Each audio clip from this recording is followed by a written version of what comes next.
It's nice to be back. Some familiar faces. Not so familiar environment. This is a really snazzy new place for WinLab. So today I'm going to be talking about this game-theoretic analysis of decode-and-forward user cooperation, which is work that I'm doing with my PhD student, Yingda Chen. So we're looking at a cooperative communication scenario. You have wireless terminals communicating to a common destination node, base station, and they're mutually relaying data for each other.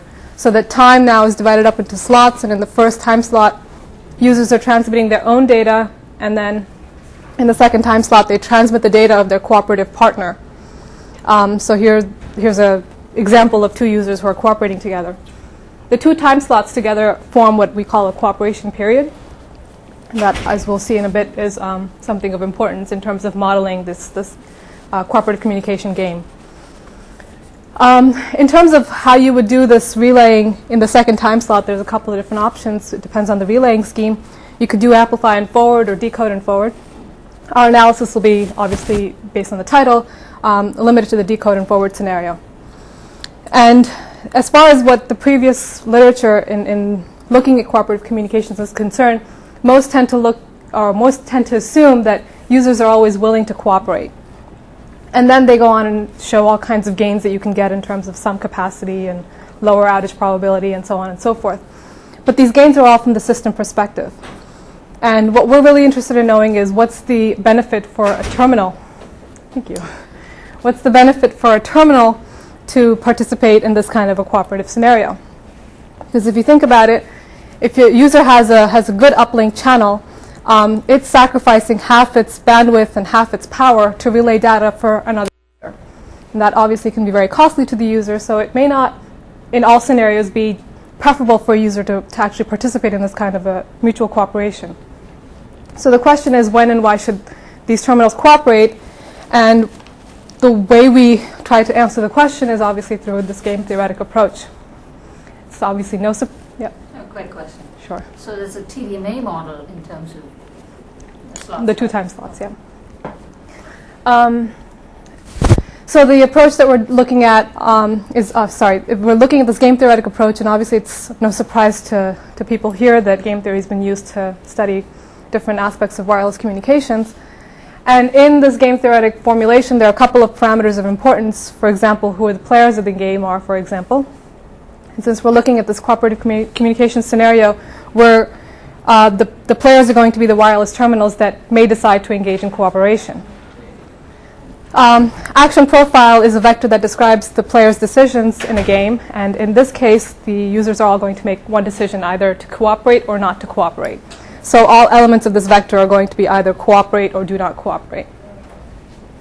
And the utility and payoff is obviously a very important parameter, and it describes what a player's satisfaction with the outcome of his decision is. And here we're going to model this utility as a monotonically increasing function of the total received SNR at the destination or at the base station. So given all of that, obviously the important thing to figure out is what is the Nash equilibrium of our game, and that is defined as an action profile in which no player can be better off or achieve higher payoff by deviating alone. And in our scenario, what we're looking at is users who decide either to cooperate or not cooperate.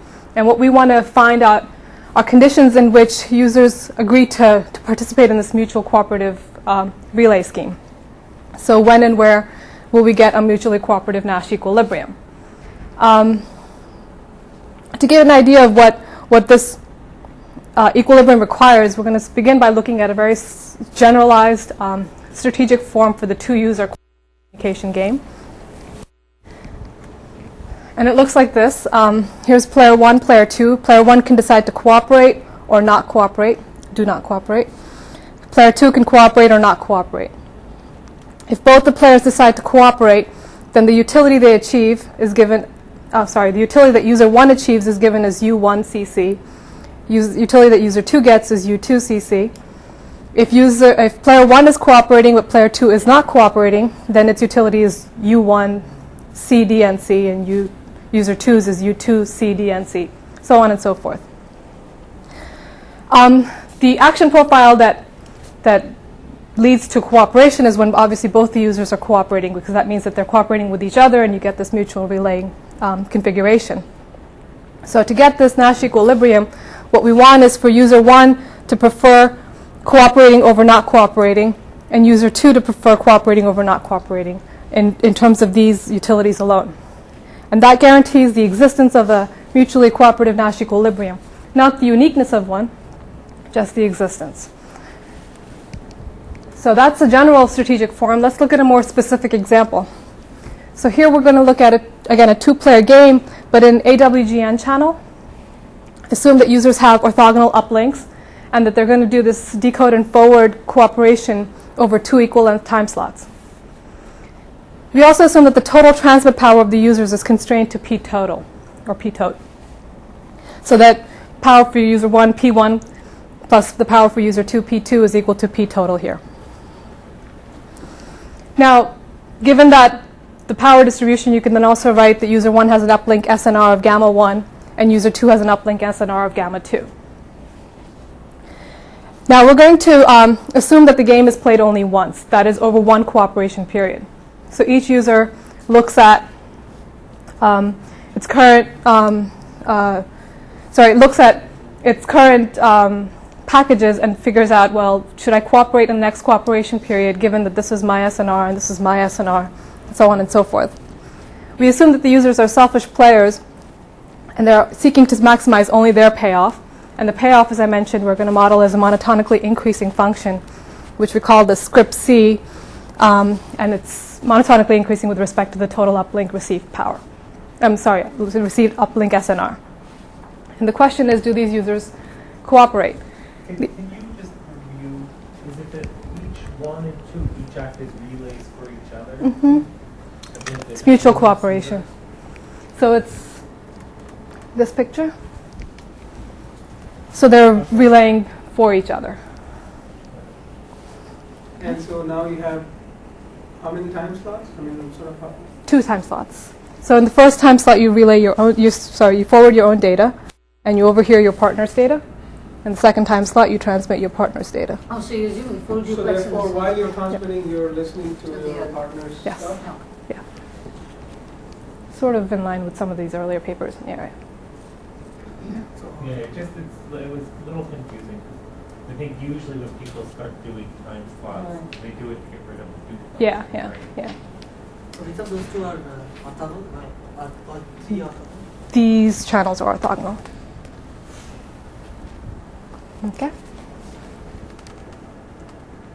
Okay, so that's the setup, and the answer in terms of will the users cooperate is that they won't. The reason is that the not cooperating for both the users is the unique Nash equilibrium in this game. And here's the explanation. Basically, if user 1 decides to cooperate, then player 2 is looking at its utility, and here's the utility that it will achieve if it decides to cooperate as well. Half the time it'll transmit it with SNR gamma 1. The other half the time it'll have a received SNR of gamma 2 and gamma 1. Compared to if it decides not to cooperate, which means that for both its time slots it'll have an SNR of gamma 2, and then it'll have the benefit of the relay that user 1 provides during the second time slot, and that's gamma 1 over 2. So looking at these two utility functions, user 2 would rather not cooperate. But if user 2 isn't cooperating, then user 1 compares its utility in terms of its decision, and it sees that it's better off not cooperating as well. And you could do the same argument for the second user, and what you see is that all decisions lead to the same answer, which is that neither. So isn't it a min of 2? So is that like accommodated in this rate here? What about they decode for each other before they forward it, right? Mm-hmm. So what is this rate? This is the rate at the destination, right? Obviously, because you've seen the form. This is a utility function, so it's not rate. So It's some function of SNR. So you haven't mentioned what that function. You just. Okay. It's a general function for the moment, yeah. All right. Okay, so the reason that this turns out to be the only Nash equilibrium here is that players are essentially afraid of being free-ridden. Okay, free-ridden occurs, for example, if player 1 decides it wants to cooperate, so it sends a cooperation request to player 2. Player 2, looking at its options decides it's not going to cooperate. So user 1 is cooperating, but player 2 isn't cooperating, so player 2 is now free riding off of user 1. Okay? And because player 1 fears being free ridden, it decides not to cooperate as well. It's this fear of free riding that's actually going to drive a lot of the results that we'll see today.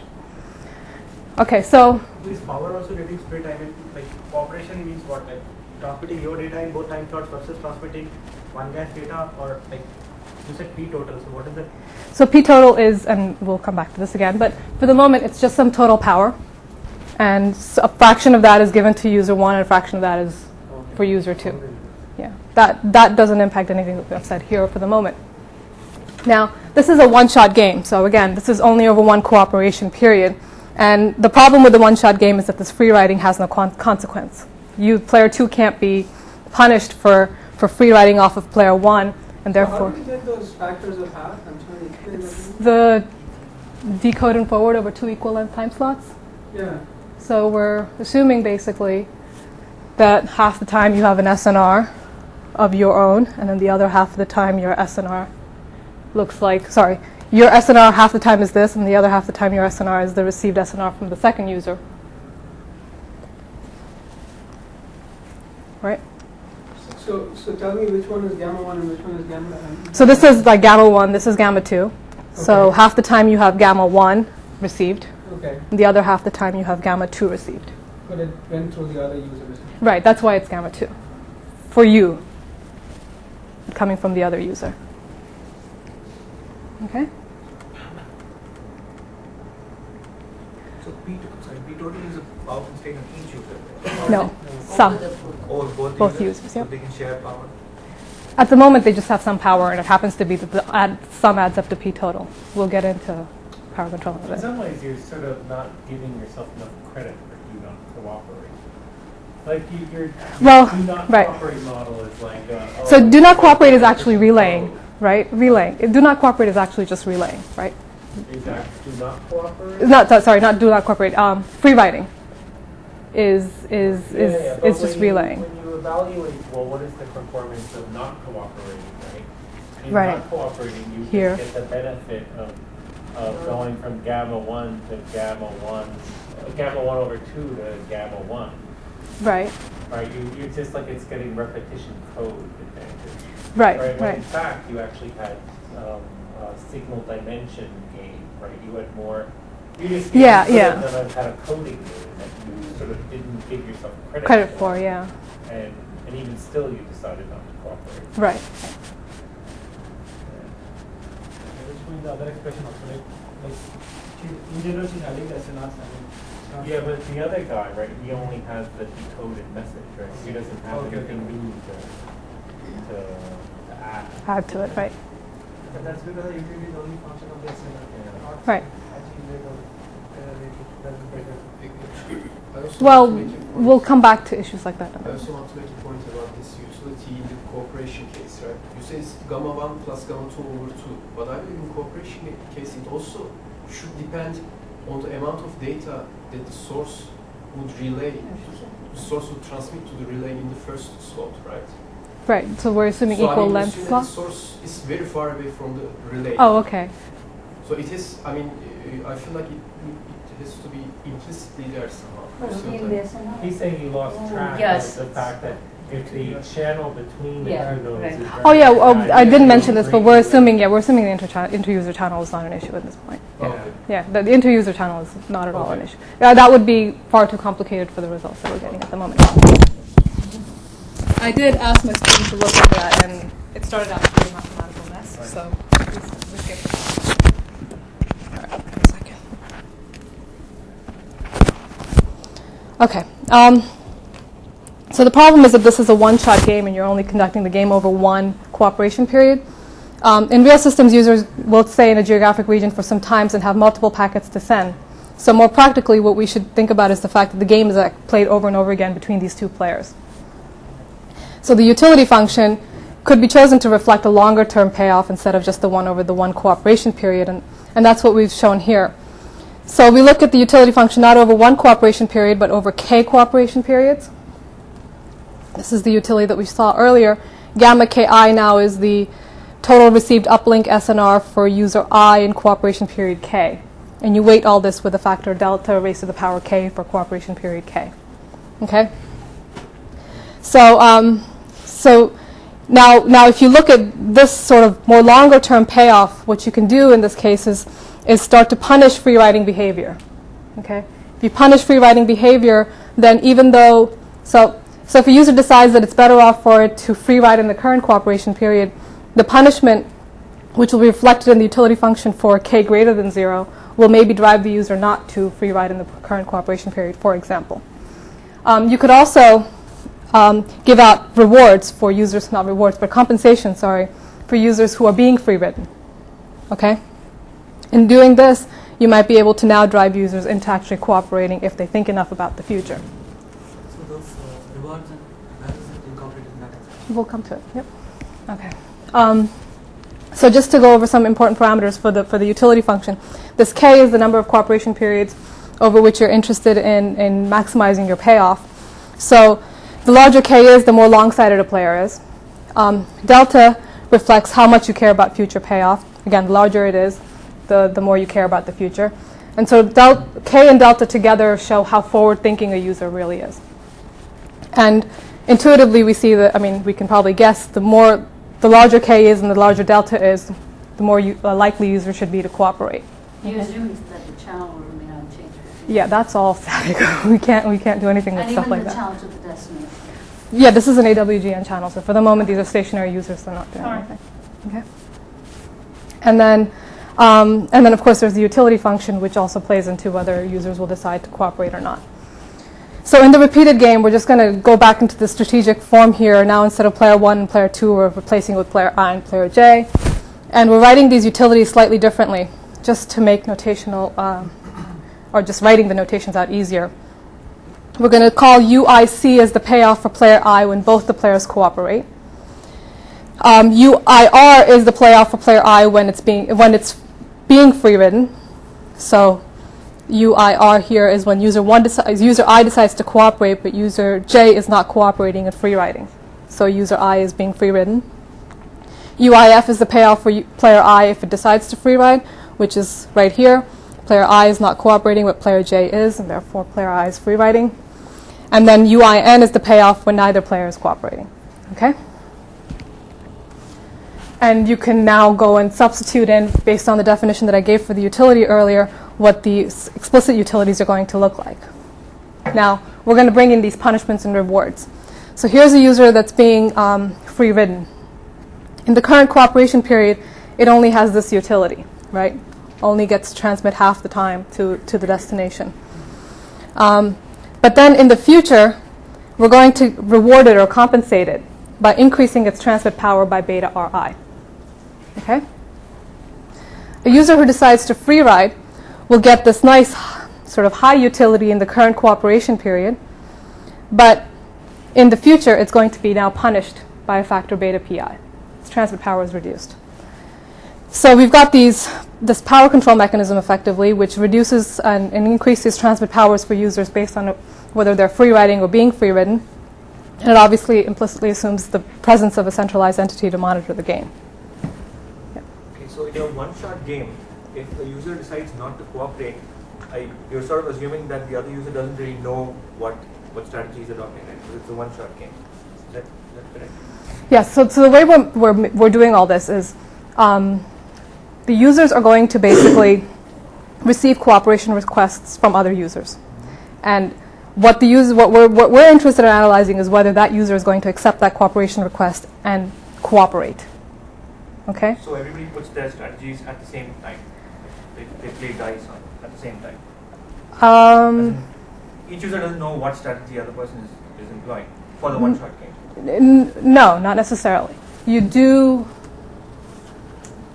The one-shot game, actually, I haven't even thought about the one-shot game too much because the results are so not interesting.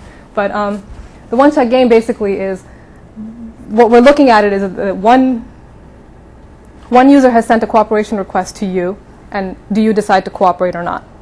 And the result is you don't cooperate. And because you don't cooperate, and because you fear being free-ridden, the other user actually will never even send out a cooperation request. So the system actually operates without any cooperation requests being sent out, no one actually even participating in cooperation. So my question is, if one of the users decides not to cooperate, his final SINR at the destination will depend upon what the other user is in effect transmitting, because the sort of the input interference. Orthogonal channels. Oh. It's SNR. We're not. Oh. Okay. Okay. So this is the repeated game AWGN utilities, and so to show the existence of this mutually cooperative Nash equilibrium, we have to be able to figure out whether this utility, when both users are cooperating, is greater than the utility when a user is free riding for all users I. Okay, that's the existence condition, and what that basically says is that users, if they assume that the other user is cooperating, a user will decide to cooperate because its utility is higher when it's cooperating than free riding. Same thing here. So it drives users to this Nash equilibrium. Now, the uniqueness condition says that this has to hold, and in addition, users actually have to be driven away from not cooperating at all. And that means that the utility of being rejected or being free-ridden is actually higher than even not cooperating at all. Okay? So here you're kind of forcing them to cooperate because they have a total power constraint and you're splitting up the beta in such a way that if someone doesn't cooperate, is penalized very heavily in the next round. Right? In this case, you're not forcing them to cooperate. What you're doing is you're making punishments be available that will drive users to cooperate. In this case, you're forcing users to cooperate. Okay. Because you have compensations for being... And you can split powers to transmit, you can change transmit powers accordingly. Right. To the fact So why should you have a total power constraint for the uplink? Just makes the math easier. I can see sort of an individual power. No. Okay, I see the answers. Right. I'm just sort of asking, right? So typically, don't people sort of have the individual power constraint on the uplink and then have a total power constraint on the downlink? Yeah. No, I'm saying maybe you still could. I don't know why you had to. Um, I mean, if you just You want might be to analyze right, that for actually. behavior, you could do that irrespective Right. of how they. yeah, I think so. I think actually you're right. I think the math does work out even if you don't have it. I mean, Yeah, that's all for some reason, yeah. Then I think your whatever point you made, I think that sort of avoids that. But then you will assume that in uplink, both guys don't control their individual transmit powers. Yeah, Some- they're some- told by some- somebody. Yeah, there's a central entity monitoring the game. Anyway, a base station is like in your cell phone. A base station tells you how much power you use subject to your individual power constraint in the uplink. It does it about 800 times a second, or maybe 1600 times a second. Yeah, but when we started talking about greedy users and selfish users, Yes. So we'll get to all that. Don't worry. I'll answer your questions soon enough. Very impatient. Maybe this question was already asked. How is the decision at time t based on what happened in the past? So in a repeated game, the way that I understand it is that Just in your formulation, not in a general setting, but you mean in this kind of, sorry, this thing, or you're talking about something else. game is So you're making a decision. You're playing the game over and over again. You play it each cooperation period. You decide to cooperate or not, but you make the decision knowing that you're going to be in the game for at least k times in the future. Okay. yeah. So how is your decision based on what you've seen in the past, or how much time in the future? So what happens? I actually didn't go over this today. What happens is that if you actually, this is not in this model, is it? Oh, yeah, right here. If you decide to free ride, then you will suffer punishment up to k periods in the future. Okay. Okay? So you'll continue to lose for at least that. that So you know at time t that, if you choose this action, you'll have this consequence for a while. tax to pay. Right. Okay. But why is it for k times? It's k cooperation periods, which are 2 time slots per cooperation period. Oh, So at each time slot, each user just calculates his future utility and just picks the best action depending on what best future utility he sees. Each cooperation period, yes. Each cooperation. Yes. So if the horizon is very far in the future, essentially infinite, but do you always in every cooperation period end up choosing the same policy? that it? Yeah, I think that's the result, yeah.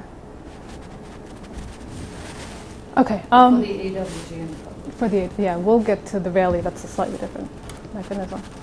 Okay, so the existence and uniqueness condition, just want to sort of make an important point about it. The existence condition is important, clearly, because we want to see if cooperation occurs. But it doesn't have to be unique, okay? And the reason is that we would actually like the do not cooperate as a second Nash equilibrium in the game, because if no user wants to initiate cooperation, you shouldn't force users into doing it, right?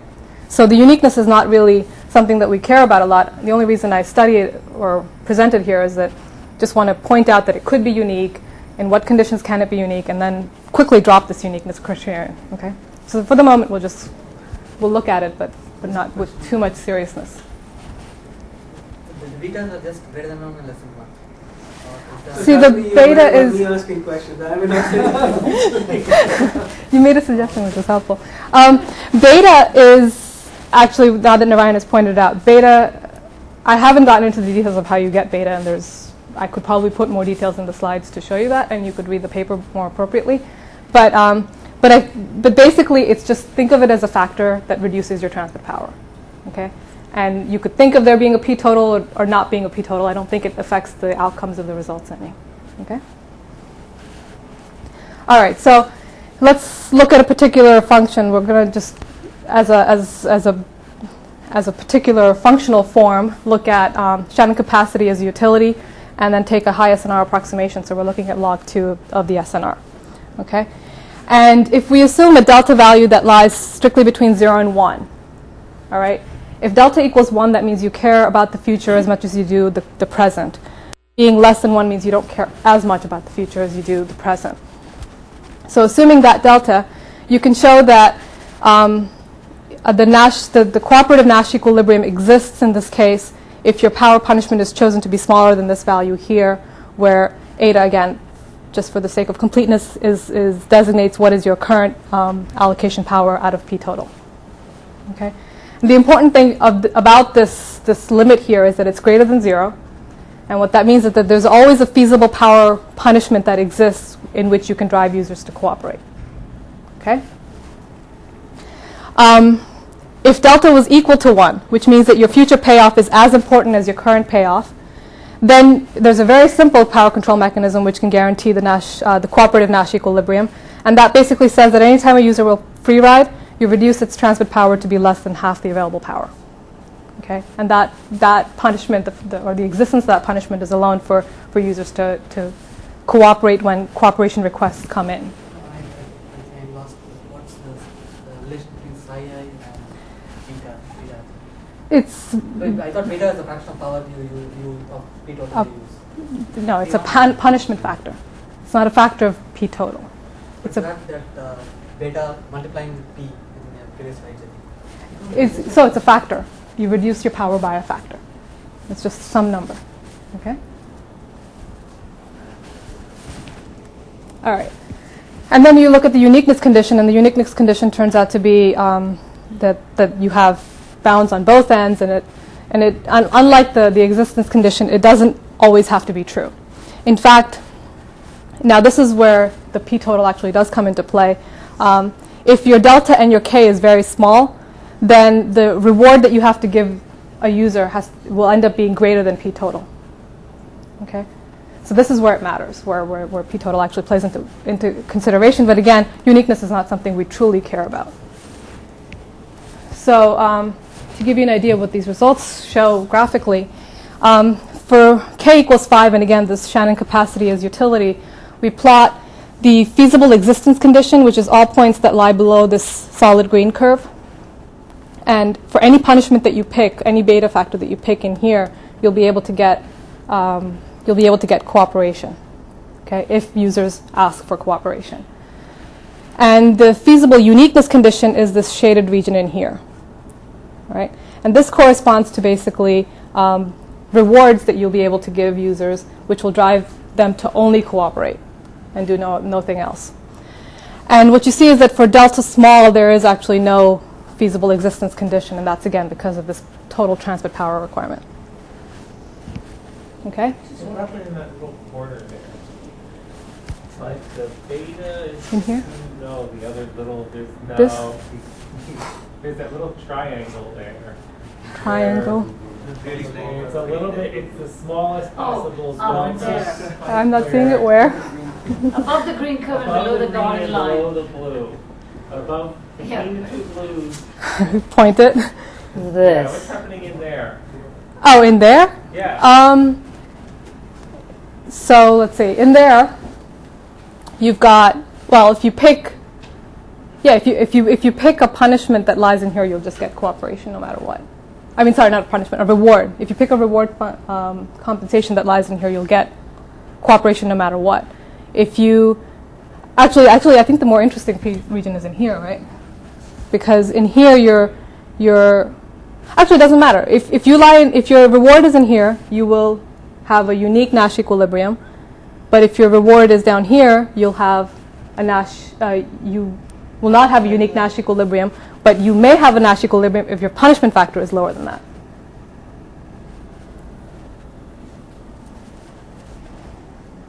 Okay, both things have to exist, the punishment and the reward, because the uniqueness condition requires existence, right?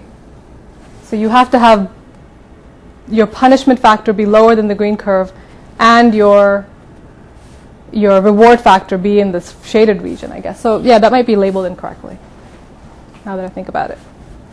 So you would need this plus this fact to get uniqueness.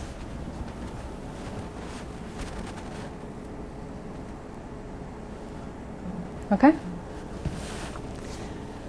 All right, and then we tried a slightly different utility, just because it has a nice functional form. We looked at the bit error rate for binary DPSK and then modeled our utility function as the 1 minus the bit error rate, or the probability of successful transmission. And again, we used it because it has this nice functional form. And going through the math, you again see that there's a punishment factor that you could develop in which users will cooperate. But the issue with this portion of the requirement is that it holds for all k greater than 1 given that delta is large enough. Okay? So unlike the Shannon capacity model in which you could always just pick out a punishment that was good enough, here you have to take into consideration the interplay between delta and k when you pick your punishment. Okay, and again, you could do similar analysis with uniqueness, but I'm going to drop uniqueness from now on because it's really not all that interesting. So I have one more terrible question. So in one period you don't cooperate, you get this penalty for k periods in the future, right? Right. If in the next period you choose not to cooperate, do you get an additional, like is it a multiplicative penalty that you have for the next k minus 1 period, it's a double penalty? In other words, it's a Yes, function of time. because you're getting a factor beta added on to what you already have. Okay. Yeah, so it just keeps getting worse for you. So it's geometrically growing. Okay. But the beta itself is fixed once. Yeah, the actual punishment is fixed, and then it just you play the game after that. So far we're looking at scenarios in which users are making deterministic decisions about cooperation. You could also look at cases in which the decisions are made probabilistically or randomly. And in this case, you have what is called a mixed strategy game. And in our scenario, we're going to basically assume that users make a decision whether to cooperate or not cooperate by basically flipping a weighted coin. And this weighted coin can be weighted based on the other player's tendencies of choosing certain actions, or it could be weighted based on the expected payoff of choosing any action as the same. And we'll look at this scenario. So to motivate it a little bit better, again, we go back to this two-player repeated game. And what you see here is that there can be scenarios if you let users have different values of deltas and k's, for example. You might end up with utility functions that actually don't lead to a deterministic Nash equilibrium. Okay? So here's an example in which if player I has to choose between cooperating and not cooperating, assuming player J is cooperating, it'll actually free ride. But if player I is not cooperating, player J would rather not cooperate, given here. And if player J is not cooperating, then player I would rather be rejected. And if player I is cooperating, then player J would rather cooperate, given here. So you end up getting in this loop where you don't get a Nash equilibrium, or deterministic Nash equilibrium. So now we're going to look at scenarios in which you allow users to make randomized decisions and try to find the mixed strategy Nash equilibrium. And to do that, we basically assume that, so player I will assume that player J chooses C with probability QI. Oh, sorry, QJ. Should be a J. Yeah, that's a J. Now, player I will be indifferent towards cooperating or not cooperating if its expected payoff, if it decides to cooperate, is equal to its expected payoff if it decides not to cooperate. Okay? So if it decides to cooperate, then the other user will cooperate with probability QJ, in which case user I will have a utility of UIC. If player I is cooperating but the other player doesn't cooperate, then its expected payoff will be UIR, and so on. Okay? So this is sort of the equation, and now what you can do is you can solve this equation for QJ and designate that solution as QJ star. Okay? And what this means is that player I has no preference amongst the two actions when player J decides to cooperate with probability QJ star. Similarly, you can derive a QI star, which means that player J has no preference. And what you get is that your mixed strategy Nash equilibrium is that users will cooperate with these probabilities, QI star and QJ star, which is equivalent to saying that they don't cooperate with probability 1 minus QI and QI star and 1 minus QJ star. To get an idea of what this result is telling us more in terms of tendencies of users' behaviors, we're plotting here Q2 star, so player 2's decision to cooperate or not cooperate, as a function of how you punish player 1. Okay? So the more you punish, the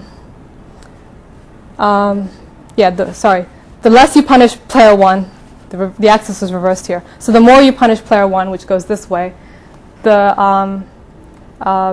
lower the probability of cooperating is, because user 2 also gets punished. Am I saying this correctly? I'm not sure. Actually, I'm not sure whether I'm saying this right. So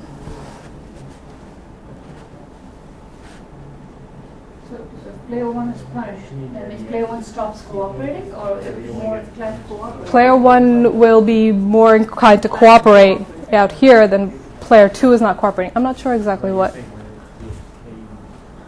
I'm saying here now. I always assumed this axis was from 0 to 1. I never looked at.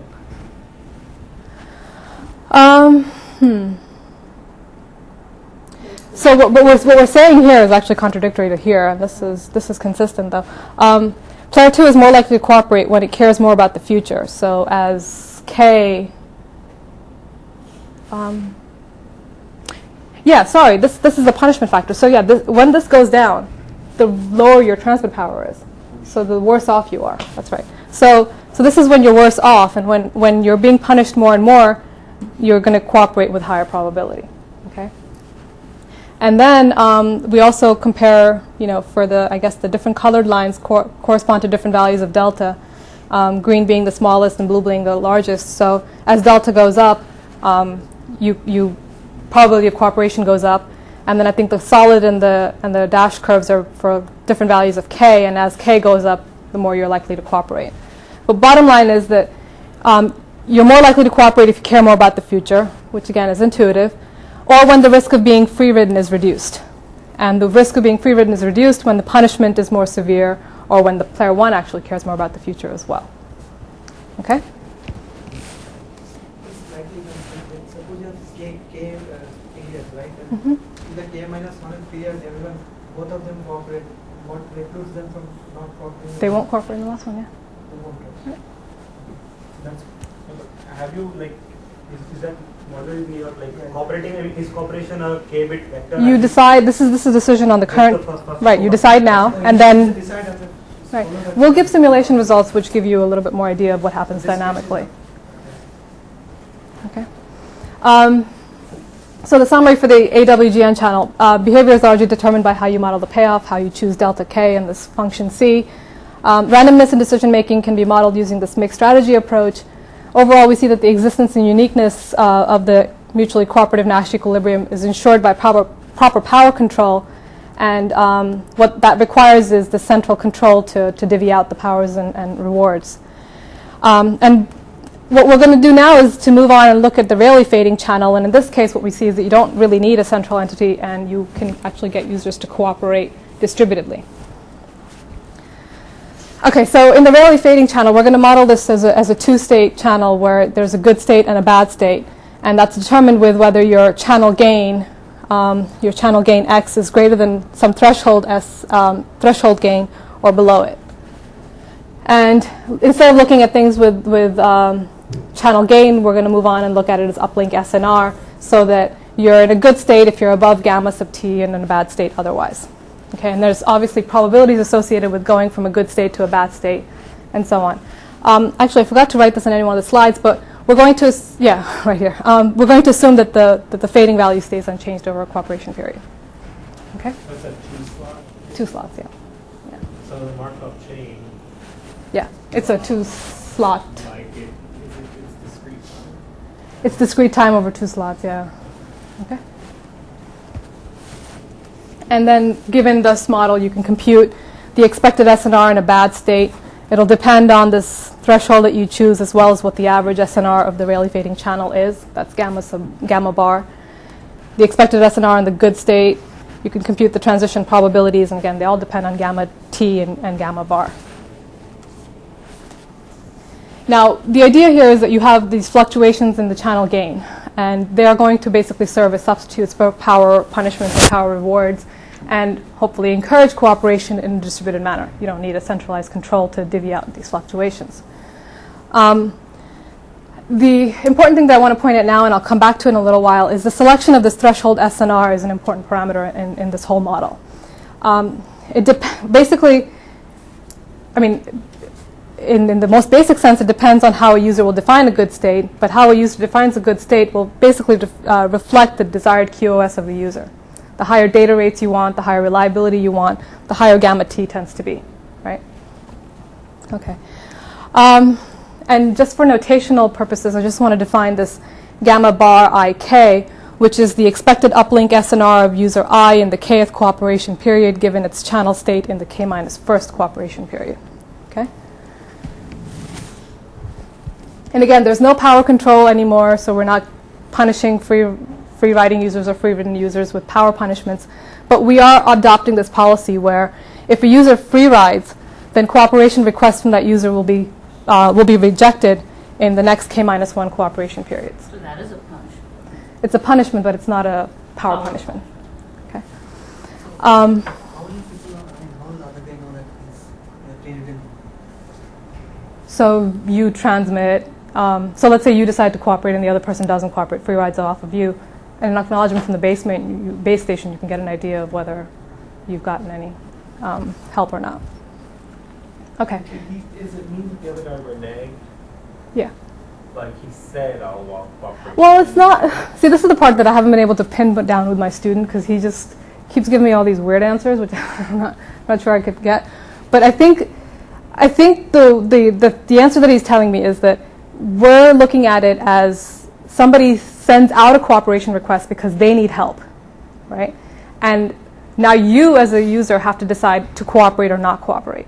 So when they're sending out a cooperation request, you automatically assume that they're going to relay for you. It's now your decision to agree to do the same or not to do the same. And I think that's the model that seems to be the one that he keeps repeating over and over again, so I'm going to adopt that. Which is to say, when you send out the cooperation request, you're announcing, I'm going to transmit for you in the next slot. Yeah. And I think the reason that we want to, not that we want to do this, but one of the outcomes of this model is that, so one of the things that I felt was that free writing is just relaying, right? Somebody else is relaying for you, but you're not doing anything back for them. But because of this issue of sending out cooperation requests and whatnot, what happens is, because users are selfish, relaying turns into free writing, and it turns into something bad. Because a user who actually needs help will be free ridden instead of being helped out. Okay? So why do you consider this form of, if you free ride, then I'll punish you by not cooperating for k periods in the earlier game, in the AWGN. In the AWGN? I don't know. Is it that it doesn't work? Is there a social model for this? Also, the other Actually, I think it may not work because the punishments are more severe than not getting any help. Length of the punishment period. because here there is no punishment by the Right. authority. There's Yeah. just this peer-to-peer kind of I won't help you then. Right, It's right. different. I think Go ahead. no, I think what happens in the AWGN case is that you need to really increase K and delta to get users to cooperate in doing things this way where you just get rejected in the future. What the punishments do is they make you cooperate even when K and delta are smaller than that. So in other words, the way you would sell this is you need to do this to get them to cooperate. If somebody's interested in getting users to cooperate, this is what they need to do. If K and delta is small, then they have to punish them. Right, yeah. So The do more you the know- punishment has to be. Do you know the other person's channel state when you make a request? Or No. So you make a request, and does he reply with, yes, my channel state is good, or? I think in this model it doesn't, no, you don't reply. You just sort of make a request and the other person does it for you or doesn't do it for you. Do you get a feedback that, oh, he did it? and Yeah, it was- yeah. But do you know whether he did it through a good channel or through the bad channel? You know, 'cause Doesn't matter. Doesn't matter. If you did it, that's all that matters. Well, it matters. It matters in terms of your actual performance, right? But it doesn't matter in terms of your decision to cooperate with that person So how do you again. decide, what like code rate to use if you don't know how your bits are going to be treated? You have to sort of code for the worst case that he's going to cooperate. Yeah, I guess we haven't gotten cooperate in. in a bad channel. Yeah, and I would say that would be the right answer. We haven't thought about stuff like that. No. Or is it because you're thinking code because of repetition code?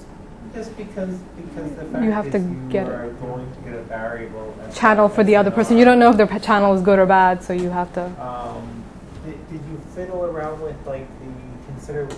you said, oh, there are some probabilities of changing state. Right.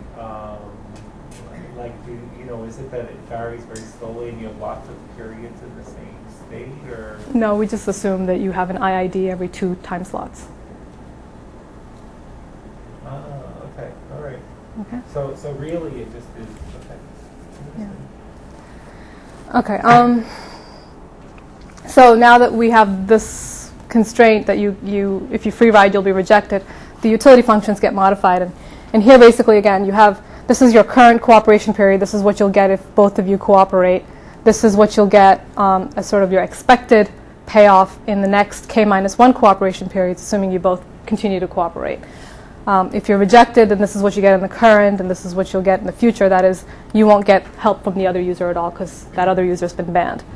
And the other user, the free riding user, will have this nice high utility in the current cooperation period, but again, will be on their own in the future.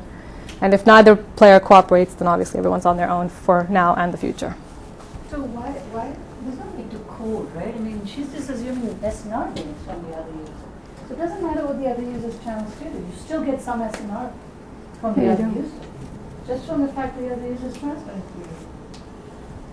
Well, what's the good of SNR gain, right? If you aren't It doesn't somehow- map to something. Doing- No. If your goal is to transmit reliably, right?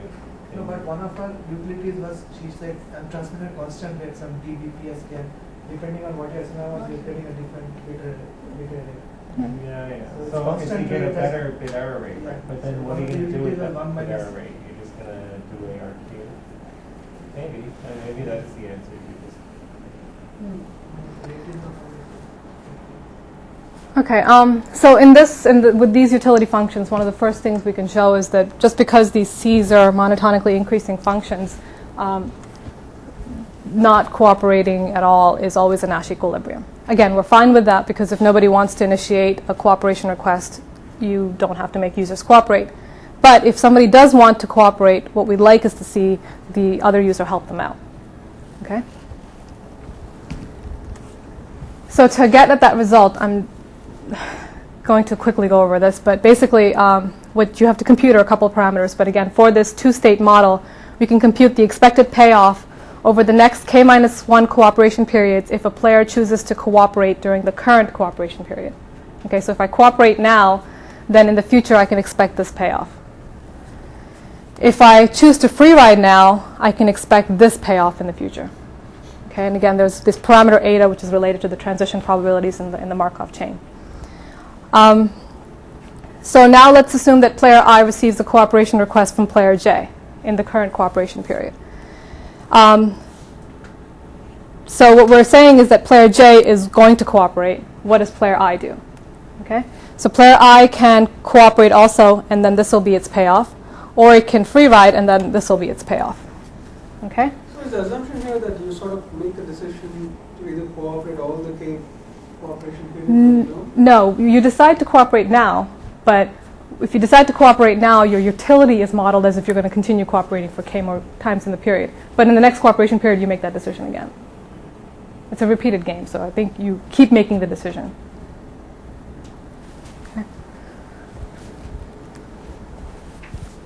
Okay, so again, the Nash equilibrium exists, and this showed in an earlier slide, is if your utility for cooperating is greater than your utility for free riding for all users. And what that means, if you go back and you sort of substitute and plug in, you get this result here, that this condition has to hold for the Nash equilibrium to exist in the Rayleigh fading channel. This condition depends on many things. It depends on how you choose the gamma t, what the average SNR of your channel looks like, what the deltas and k's are, which are captured in this function here. And then it also depends on this function c. Okay?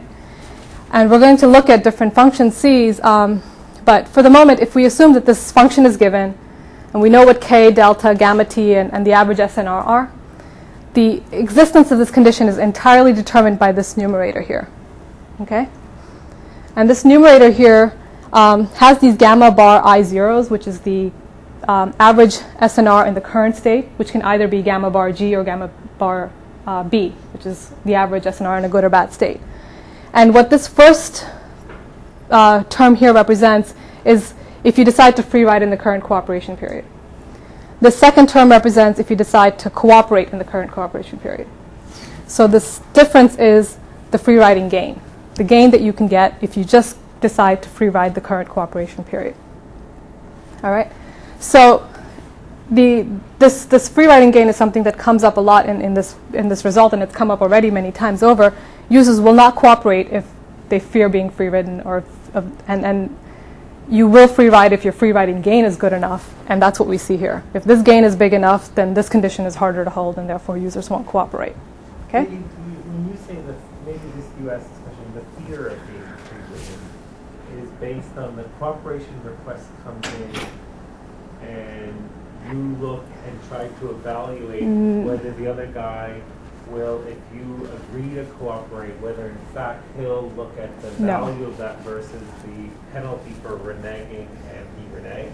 Yeah, no, so I think in the AWGN channel we can say something more elaborate like that, but in the Rayleigh channel, although I said this, I actually should take it back.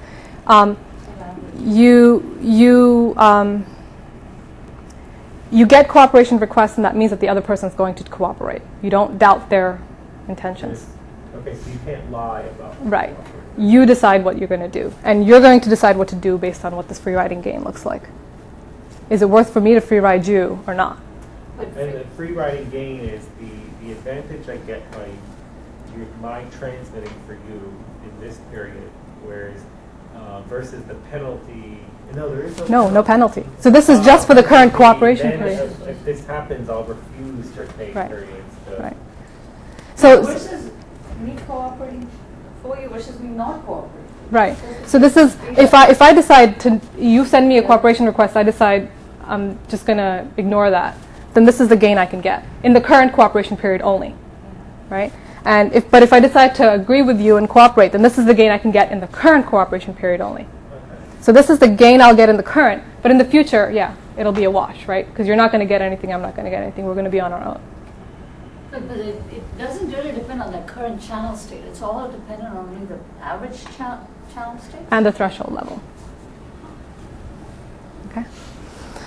So again, this free riding gain is important. As it goes up, cooperation goes, or chances of cooperating go The down. users know Why does each the other's threshold statistics, so make they a know. difference? Sorry. Oh, it does. You'll see in a bit. Yeah, it makes a big difference. Yeah. So the users know each other's statistics in that sense. They know the average channel. We're assuming the average channel is the same IID. So the gamma T is both the. Yeah, everywhere all the users are homogeneous because it's too messy right now. Yeah. Well, that's future work. We've listed that as one thing we want to look at.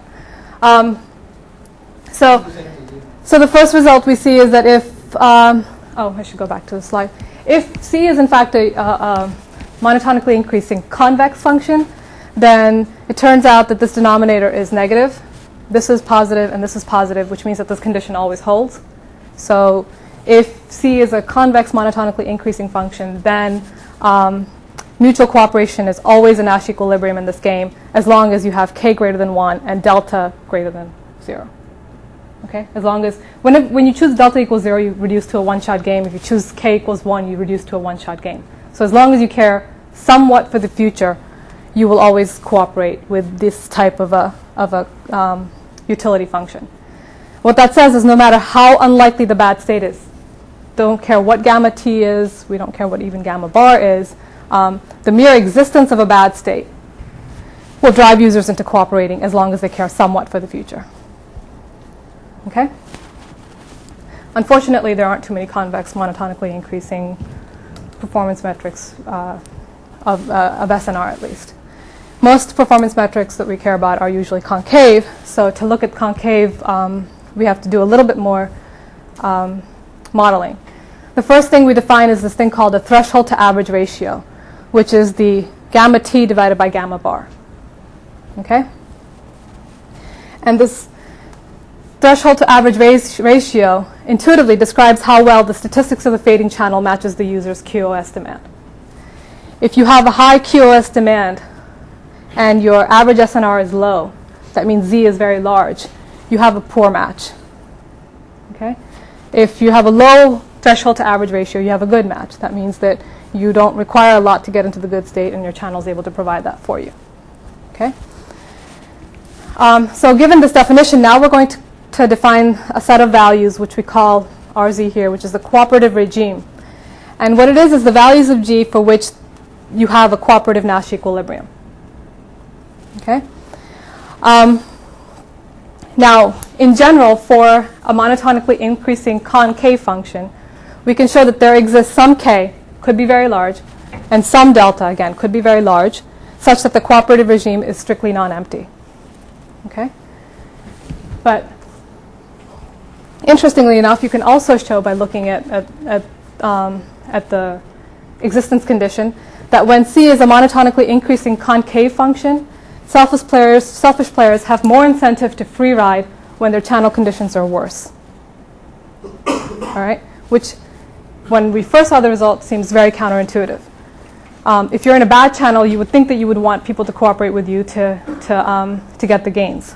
But because you're selfish, what you actually want is to free ride. And free riding gain is better off when your channel conditions are worse. And that just comes out of the concave nature of your utility functions. If you have a concavely increasing utility function, then what that means is that when your SNR is low, the gain that you get is higher for a delta gamma when delta gamma is in the smaller region than it is when you're looking at it in larger values of gamma, right? So that's where it comes out of and so what we're seeing is sort of a weird dilemma here, because cooperative communications is really meant to improve system performance under, when you have adverse channel conditions, but the selfishness of users is actually driving you away from that optimal system perspective solution. So to see in such cases how you could actually get users to cooperate, we're now going to go back and look at specific utility functions. And here we're going to, again, because the functional form works out nice, we're going to bound the ergodic channel capacity using this expression and again make the high SNR approximation. Again, it's not exactly right in terms of the channel capacity, but again, you get the nice functional form and you get some intuition out of it. And the result that we see is that if you use this function, you can get a cooperative Nash equilibrium when k is strictly greater than 2. So you have to care about not only your present, but the next, and then the next next cooperation period for you to cooperate. Okay? So K has to be at least 3 or more. In addition, we can compute what the cooperative regime looks like, and it looks like this. It's all values of Z that lie between 0 and Z hat. And actually, this should be a closed bound up here. Okay? And Z hat is given as this expression. Now, what this means is that your cooperative regime holds for small values of Z, not for large values, which... So you're saying that the CC is a Nash equilibrium sort of under all these conditions, right? Mm-hmm. But the NC is also a Nash equilibrium. Yep, the whole so time. Why isn't that better? It's fine if nobody wants to cooperate. That's better. No, but I'm saying from a utility point of view. I mean, so if you have multiple Nash equilibria, Mm-hmm. you can talk about sort of which one is superior to the other one. Right, right, So I'm asking you you're sort of telling us when is CC a Nash equilibrium. right. But I'm really wondering under these conditions, is it really better than NC, or is it sort The of actual utility calculation? Yeah, because that's what matters, right? I mean, I have a utility and I want to do some strategy to maximize it. Yeah, but My question is it always better that? I'm just well, asking. this is fundamental to cooperative communications, right? Is it better to cooperate or not to cooperate? No, but if you have a utility function, you can Right. specifically answer the question. If you have so a specific for utility function that you're looking at, you can tell me under CC if it's higher. You know, remember those Right, tables so you mean had these. at the top, right? Yeah, You had those 4 choices. right. So you have Yeah. this is what the user would have if they didn't cooperate at all, and this is what the user would have if they did cooperate, right? And it depends. If the other user is giving you more gain than what you already have, on So that's average, what I'm then you asking get for higher. the conditions that you're talking about. Right. Is it always clear that CC is better than the NC Nash equilibrium? I know this is a Nash equilibrium. That's what your results are. Right, showing us, right, That's fine. right. My question is, I'm talking about the efficiency of that. The efficiency of that, Yeah, because yeah. yeah, I actually don't know the answer to that. Because unless you explicitly. tell us that, right, it's not clear to me sort of how to interpret this. Well, the interpretation that we're proposing is not to figure out if the idea is that when you're a user who's in need because your channel is low, you'd like to get help. Yeah, right? But, you know, that kind of But then that argument, right? I kind of lost it because you're doing only averages. You're not doing anything that is state dependent. You know, and I Right. saw. Am I the only guy feeling that way, or? No, I couldn't figure out. Yeah, because you had this fading. So typically, when you have problems like this, right, Right. where you say I'm disadvantaged and in some future anticipation of something, right, you would typically formulate some kind of a finite state or an infinite state, sort of finite or an infinite horizon right, dynamic program, and come up with essentially a strategy. right. Yeah, as a that's function of the state, right. right? But it is still maximizing or minimizing some expected utility, like you Right. have maximizing an expected utility. Right. I somehow missed that part because your utility functions are all sort of abstracted away into these sort of deterministic expressions that you write, Right. where you just worry about the average. Right. Right. So that's why I'm puzzled. I'm not. My question is coming from Right. that. Basically. Yeah. So I actually don't know the answer to that. Frankly, I don't know if it's. I mean, I can have the student work on it, compute it, and figure out if it's better in terms of this actual expression, Yeah. if this expression is greater than this expression, right? And take it back. I actually do know that this is better. I asked him to do It is this. better? Yes. I asked him to do this. I'm sorry. I asked him to compare all of these, and I asked for a result, and he did tell me that that's better than not cooperating. Yeah. I remember that coming out now. Okay. All right. Did I go over this? Yeah. Sorry. Okay. So yeah, we have this dilemma here that basically. I went over this too. Sorry. Yeah, this is the result. So we have this cooperative regime that only holds for small values of z. Okay, and this basically means that when your channel is good, not channel, but your conditions are good. Sorry, that's when you'll cooperate. When z is small. Okay, when z is large, which again means that either your average SNR is low or your threshold SNR is too high, you will not cooperate. So users who are So users who are worse off are looking to free ride, and users who are better off are actually more willing to cooperate. Yeah, that's the puzzling result. America, right? Sounds like America. That's rich get richer, poor get poorer. Yeah. So that's No, it's the opposite. This is like if you're rich, you're generous and kind. yeah. Right? But yeah, actually, there's another set of results which I'm not presenting today. That's some America. It's a utopian America. But there's actually some results which I'm not presenting today which say that good users are more likely to cooperate with good users than bad users. Right? So I have a question. So that actually says rich get richer and poor get poorer. Right. But, so can you make that question? Can you make that log approximation even when you're considering so many channels stays in the middle of your Yeah, average it's. not to be really so small? I mean, honestly, like, yeah, I don't. It's a thing that we do because the math is nicer when you use that than not. But it's a concave function, and it roughly models something that we would care about. I'm sorry, I just missed out what R sub z is. Because some. It's a cooperative regime. It's the values of z for which you'll cooperate. Okay, so what is z now? Z is the threshold to average ratio. Okay. So this is the upper bound, and the upper bound is given here, and the upper bound is monotonically increasing with delta and k. So the more you care about the future, the larger your cooperative regime is, and the more likely you're to cooperate, even when your channel gets bad. Okay. And that's just shown here. RZ is a function of delta for different values of k. It increases as delta and k increase. So wait. So even if the channel gets bad, you are willing to share your bandwidth with the other person? Is that what you're saying? If k and delta are large enough. Okay. So then. But again, it could be viewed as forcing it, forcing the other user to use the bandwidth because of this k and delta. Some kind of punishment in the model.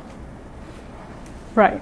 Yeah, it's because you'll be banned. And what ends up happening basically is that that even if you're in an awful channel condition and you'd like to free ride, the fear that in the future you're going to be rejected, you end up cooperating now. Yeah. Now that is a matter. That's what correct loan sharks do. And that's America? Yeah. Oh, that's what functions. Okay, so the next utility function we look at is the transmission success probability. So it's 1 minus the bit rate for a bunch of different modulation schemes in Rayleigh fading channels.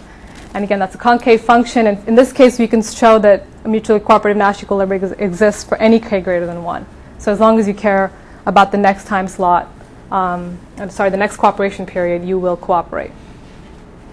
And here, the cooperative regime turns out to look exactly like the cooperative regime in the two previous slides. Looks like this, except this g hat, which was 7/20 here, now becomes 1/8.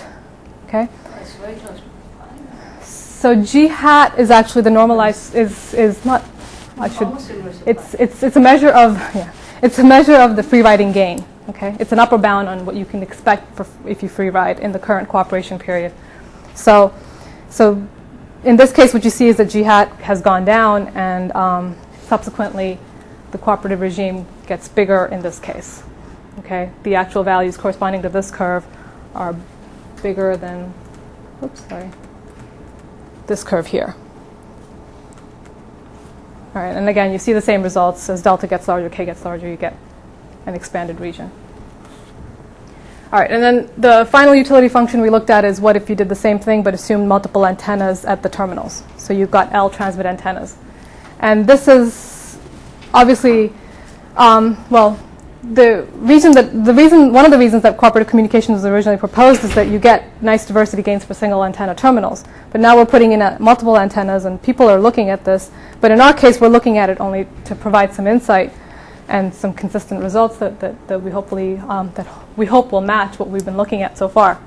In this case, again, it turns out that the cooperative regime looks exactly like it did before, but now g hat is a function of L. And what we can show is that it actually decreases approximately exponentially in the number of antennas. And as this g hat goes down, that means that the cooperative regime goes up. As this number gets smaller and smaller, this thing gets larger, and the cooperative regime expands. Okay?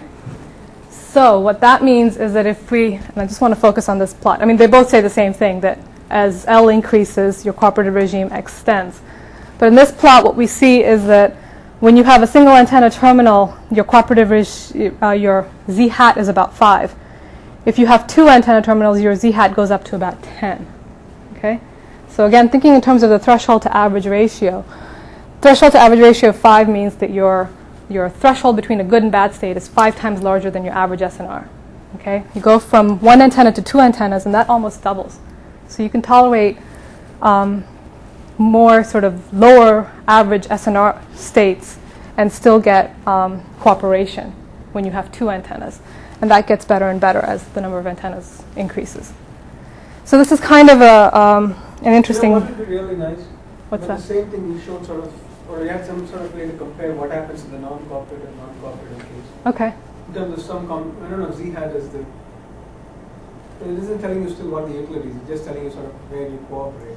Right, But right. what would be really useful, right, Uh-huh. is to sort of have, essentially, take this and then further move it to the domain of actually the utilities. The actual measurements. Okay. Some log gamma, whatever it is that you pick. Right, right. Okay. And then it'll be sort of, you can really see sort of, Comparisons between Yeah. cooperating and not cooperating. Yeah. Okay. Yeah, I guess we wouldn't focus on that aspect of it too much, but yeah, and in terms of this result, well, the interesting thing that we just want to point out is basically that as you know, as you have more and more antennas, so from the system perspective, if you've got single antenna terminals, you want them to cooperate to get diversity gains.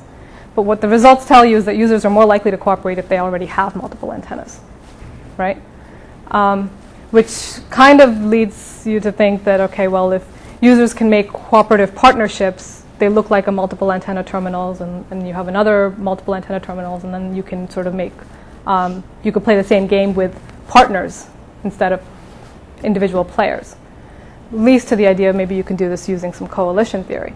But I think the other sort of slightly counterintuitive result about this is that users who don't need as much cooperative help are more willing to cooperate, right?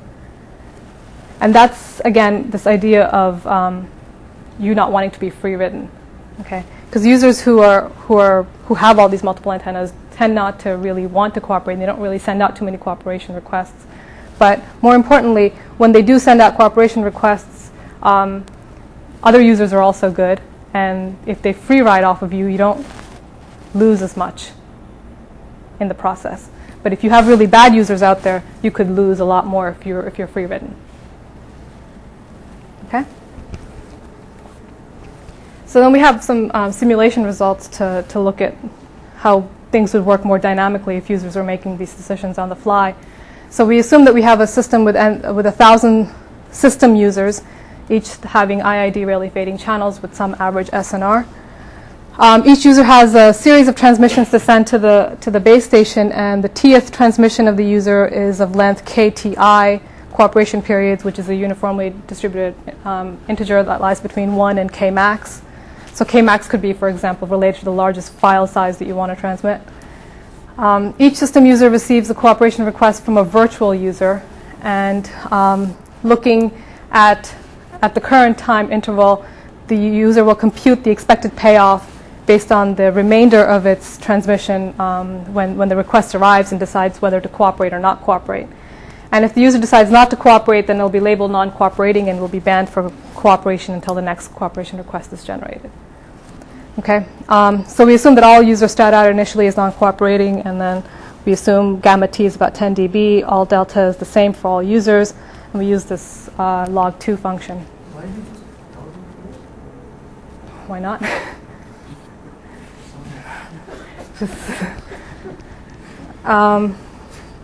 No, just to sort of have nice smooth curves and results. So here's so what does cooperation mean here now? So you are going to, so the virtual user, every time it gets a file to send, it sends out a message to you saying, I want to cooperate. And anytime it does so, it will honor the cooperation request. You, as a system user, now decide whether you will also cooperate with them or you won't cooperate with them. If you But I'm just sort of asking this because I'm trying to understand your slotting structure. Right. Previously you talked about only 2 users. Right. You had These are still 2 users. A virtual user and a system user are paired But together. anytime only these 2 that are cooperating. Right. And so you're not really, when you say 1,000 users, when you ask Oh, this yeah, question, yeah. it has nothing to do with, Right. okay, there you go. It's just 1,000 different channels. Exactly. Right. Yeah. Yeah. So there's a pair for each 1,000 users, and so you get nice smooth curves. Users are really mean. I don't know. It's just a user who's always willing to cooperate with you, so you can take them for granted, and now you make the decision to cooperate or not. Okay. So this is the number of cooperating users as a function of time, and for different scenarios. So this is the nicest curve here, which is when you have a high SNR, large K max, and a large delta. Okay, you could separate all these parameters and do it individually, but we put them together. And what you see is that the number of cooperating users gets to almost 1,000 very quickly and kind of stays there. But if the channel conditions are bad and the file sizes are small so that the expected average of K is small and delta is small, you get a lot more back and forth on a user's decision to cooperate.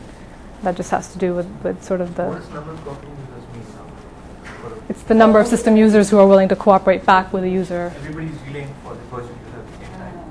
No, there's one virtual user for each system user.